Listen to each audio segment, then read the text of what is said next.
What's up, guys? I know it's been a minute, so I apologize. I have been busy as hell, but today I'm going to teach you guys how to do a fade without snatching the crown or robbing the parietal ridge or the weight, however you guys want to use terminology. So first things first, wet the hair totally on top, not on the sides. You don't want to fade wet hair. That will create a very inconsistent look once it's dry. So we're going to section the top. What I like to do is use an eye as a reference and move all the hair down towards the side and the parietal ridge, move the rest of the hair over. This section doesn't need to be absolutely perfect, but I usually just follow the cowlicks, let the hair tell me what to do. My client has a cowlick in the front near her left eye and also in the back, so I just use that as reference and create a section from those 2 points. From there, I'm going to comb everything with the grain or how it likes to grow.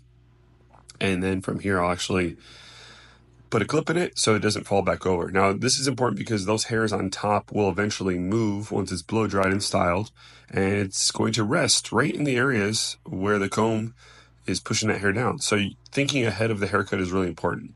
A lot of times we're just chasing the fade. We end up robbing all those hairs into the top of the haircut, and then creates more of a triangle shape when we're actually trying to create more of a square shape.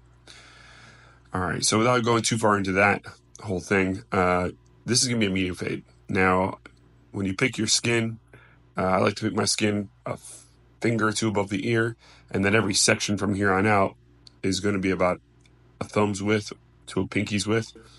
And here, if you've seen any of my other videos, I'm just opening my blade, going up the head.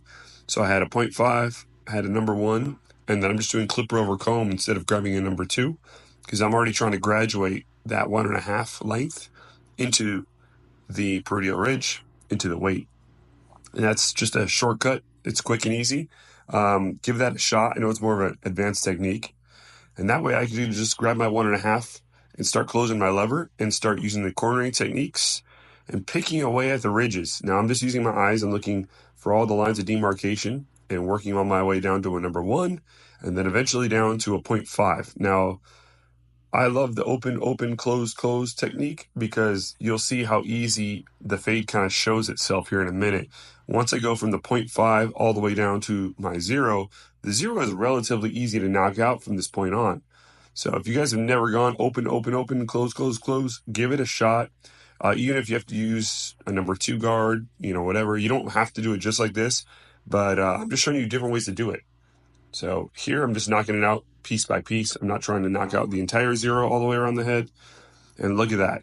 It kind of just reveals itself. I know it looks easy because it is. Just trust the process. And lastly, to go to the next level, I'm using my blending shears. I'm just going to thin out some spots in that ridge from the 1.5 into the length. That way it has a more uniform look. Once I move this hair and blow dry it, you'll see it sits very nicely. Give us a go, guys. Let me know what you think. I'm here for you. You guys are my subscribers. I will pay attention to anything you guys need.